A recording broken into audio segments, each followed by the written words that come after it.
Magandang oras mga kababayan, mga ka-Golden Boy. Turo tanggi si Chess Escudero sa paratang na meron siyang hawak na 11 kasenador. Ito ang tinaguriang Escudero 11 na sumusuporta sa ginagawang resolusyon na pagbasura sa impeachment case ni BP Sara. Para sa mga detalye atin pakinggan at panoorin ang balitang ito galing sa Bilyonaryo Channel. Ay bago umanong grupong namumuo sa Senado ang tinatawag na Escudero 11.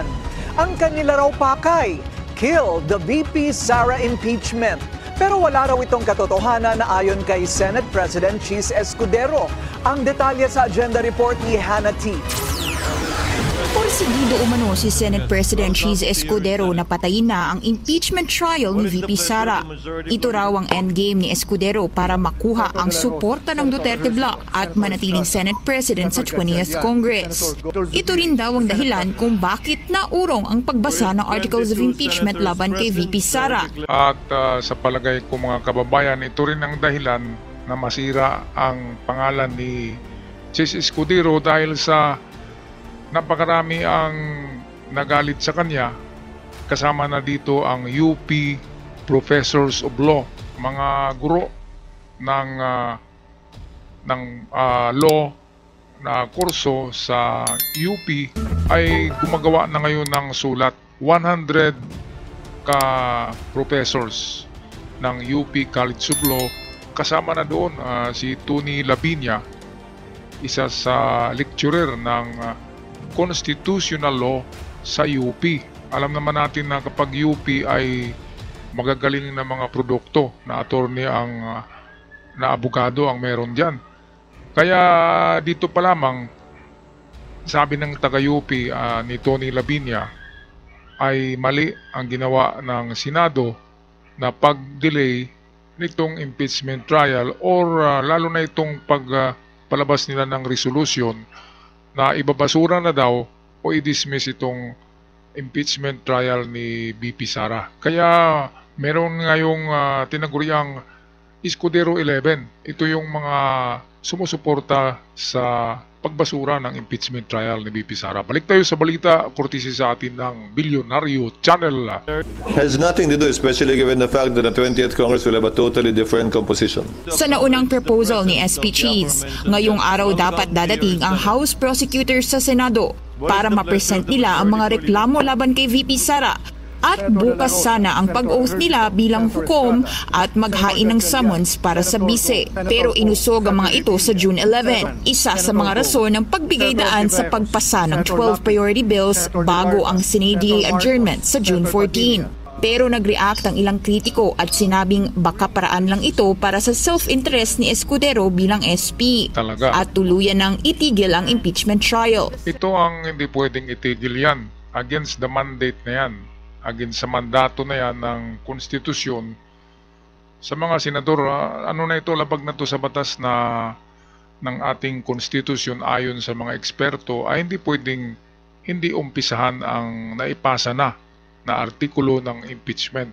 Bago daw yan ma-dismiss, ay kailangan talakayin muna at mag-convene, mag-meeting ang Senado at i-prove na walang halaga ang mga ebidensya bago ma-dismiss. Kaya kailangan muna tatalakayin yan sa first stage ay ang pagpresenta ng mga ebidensya at kung makita na meron ngang pagkakasala ay patuloy na ang impeachment. At kung makita naman sa first stage na walang nagawang pagkakamali si BP Sara ay pwede na itong ibasura. Kaya meron munang pre-trial diyan.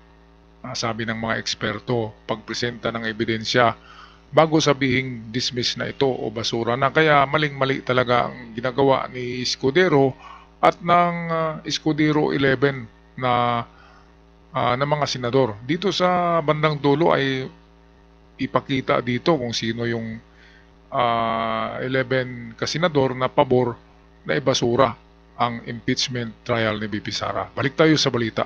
Sa gitna ng pagkakabilbing, lumitaw sa isang Politico report na 10 senador ang sinasabing sumusuporta sa planong ilibing ang impeachment. Kabilang dito ang Duterte allies na sina Senador Bongo at Bato de la Rosa at ilang fence-sitters. Nabansagan na sila bilang Escudero 11. Ayan ito, tandaan natin to. Ito yung iba na hindi natin alam na diehard din pala ito kay Digong. Si Joel Villanueva, Jinggoy Estrada, Wing Gatchalian, Mark Villar, ayan Cynthia Villar. Nandyan pa pala si Mark Villar eh. Grabe naman ang pamilya na ito, lahat na sila nandyan eh. Yung kapatid ni Mark nandyan, ang ina nandyan. Grabe, mga mayayaman na yan pero nag-ano pa rin. Nagpapasahod pa rin galing sa mga mahihirap. Ang ibig kong sabihin yung taxpayers money galing sa mga mahihirap na manggagawa, yun ang sinisweldo sa kanila. Pero mayaman na sila na dapat nga hindi na sila magpasweldo kung talagang serbisyo ang gusto nila, ay wag na sila magpasweldo kasi mayayaman na tong mga bilyar na to. Okay, so yun nga yung 10, pang 11 si Escudero. So yan, tandaan natin yan, mga pangalan dyan. Okay, patuloy tayo sa balita, courtesy ng Bilyonaryo Channel. Kailangan ni SP Cheese ng 13 out of 24 votes para ma-retain bilang SP sa susunod na kongreso. Sinusubukan pa ng Bilyonaryo News Channel kunan ng pahayag ang mga senador. Pero giit ni SP Cheese, wala namang nawala sa delay na ito. Again, walang mapapaboran ito, wala rin itong masasaktan. Aba, maling-mali. Anong walang mapapaboran? Pabor na pabor kay VP Sara ang delaying tactics na yan. Buying time, sabi ni Lila de Lima, ay may leeway. Binigyan ni Chis Escudero ng 2 pagkakataon ng leeway. Ibig sabihin ng leeway ay yung merong panahon na makakilos si VP Sara para arigluhin kung ano man, di ba? Kausapin ng mga senador na ibasura. Pero kahit na makuha nilang majority sa Senado na pipirma na ibasura yan, yung resolusyon ni Bato. Actually, hindi naman si Bato ang gumawa nun, kundi palagay ko yung matalino na kasama niyan, pwedeng si Mark Tolentino or si Marcoleta ang gumawa ng resolusyon at hindi si Bato. Alam naman natin si Bato kung anong iniisip niyan, di ba? So ito nga, sabi ni Chis Escudero ay wala daw mapaboran. Anong wala? Pabor na pabor kay VP Sara eh. Kaya dito pa lang nagsinungaling na siya. Kaya ito, akala ko pa naman to ay magaling na na senador kasi hindi gaanong matanda, di ba? Pero nako. Klarong-klaro yung mga pananalita niya dito mali eh. Wala daw pinapaboran ang ginawa niya. Anong wala? Meron ka na ngang 11 senadors na tinatawag na Escudero 11 eh. Kaya meron talaga kayong diyan agenda na pabor kay VP Sara. 'Di ba? Kung buhusan ka naman ng isang sakong pera, 'di ba? Buhusan ka. Anong gagawin mo, 'di ba? Lahat ng tao nagtrabaho para sa pera eh. Kung buhusan ka sa harapan mo ng 10 sakong pera, 'di ba? Edi mabago yung isip mo. 'Di ba? Temptation 'yan eh. Kaya pwedeng ganun ang ginagawa ngayon ni VP Sara. Aanhin niya ang 52 billion na nakadeposito sa bangko nila ni Digong. Joint account yan, sabi ni Trillanes, hindi akong nagsabi niyan. Aanhin nila ang 52 billion kung makulong sila. Kaya gastusin na yan. 52 billion na yan ay ibubuhos yan sa harapan ng mga senador na sakim sa pera. Alright, balik tayo dito sa balita ng Bilyonaryo Channel. Dahil ang pinaka-pwede lang naming magawa mula't mula ay mag-issue ng summons. So walang nawala, wala rin na idagdag. Walang binawian ng panahon, walang inambagan din ng panahon. Aba, wala daw binawian ng panahon. Ano yung panahon na 2 beses na dinelay ang impeachment? Diba? Nung una ay 1 buwan yata na hindi natuloy. At ngayon, meron na namang 2 linggo. Diba? Pangalawang pag-delay. So taktika yan eh. Isang delaying tactics, sabi ni Dilima, for buying time. Pabor kay VP Sara. Kaya itong sinasabi ni Escudero ngayon, pangalawang sabi niya, mali na naman. Wala daw na oras na panahon. Walang nasayang. Anong wala? Nasasayang na nga eh.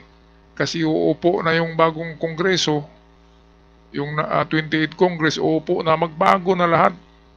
Kasi bago na eh. Kaya merong taktika. Kasi kung majority ng 19th Congress ay pabor sa impeachment ni VP Sara, baka itong 28th Congress ay hindi pabor. Kaya kung butuhan, magkaroon na ng butuhan, ay baka mapawalang sala pa itong si VP Sara. At yan na yung panahon na magka-revolusyon na yata eh. Kasi kahit nga mga professors of law sa UP ay kontra dito sa binabasura nila or pilit nilang ibabasura na impeachment case na hindi pa na-prove kung totoo o hindi. Kaya bias na bias, imbis na i-judge mo based on evidences, ay nag-judge na may presumption na ng di ba? Nauna na yung judgment, wala pang nakitang ebidensya. Yun sina Bato, yun sina Bungo, yun si Amy Marcos, na kahit wala pang ebidensya ay nagsasabi na ibasura na. Grabe. Alright, tapusin natin ang video. At maigi raw na unahin muna ang mga makabuluhang panukala. Siguro naman, kapag papapiliin tayo sa pagitan ng dalawang pwede nating gawin o dalawang kaling tatahakin natin, doon ka sa mas may magagawa para sa ating mga kababayan. Napagdesisyonan ito ni SP last week matapos ang isang LEDAC meeting kasamang Pangulo. Ito, balikan natin yung sinabi niya. Mali na naman, pangatlong pagkakamali sa isang pagkakataon na pahayag niya ito. Doon ka sa mas may magagawa para sa ating mga kababayan. Ito yung pinagpili siya kung ano ang mas mahalaga daw, ang impeachment ni VP Sara o yung pagbasa ng mga bagong naipasang bills. Ano bang importante yung pagbasa ng bills? Pwede naman sa susunod na buwan, di ba? Susunod na linggo. Kaya kinakabiran talaga nila ang impeachment case ni VP Sara, kinakabiran na hindi makita. Kasi kung maumpisahan yan ay wala talagang lusot si VP Sara, sabi ni Trillanes. Walang lusot kasi hawak ni Trillanes ang ibang ebidensya ng bangko. At hindi lang yan, sina Luestro, sina Ortega at iba pang mga congressman, mga prosecutor yun, ay hawak din ang mga resibo ng mga piatos-piatos na mga nabigyan ng confidential fund. Kaya walang lusot. Kaya buying time, kailangan ng panahon ni VP Sara mag-isip kung ano ang gagawin. Oras na ba para ibuhos nila sa harapan ng Senado yung 52 billion pesos para magbago ang isip ng mga anti-Duterte na senador? O oras na para humarap sa kanyang nagawang kasalanan? Alright, sa mga kababayan, paki-comment sa inyong saloobin sa ating comment section. At sa mga bago pa lamang sa channel, huwag kalimutan mag-subscribe. Malaking tulong para sa akin. At sa mga avid followers, maraming salamat. Hanggang sa muli, paalam.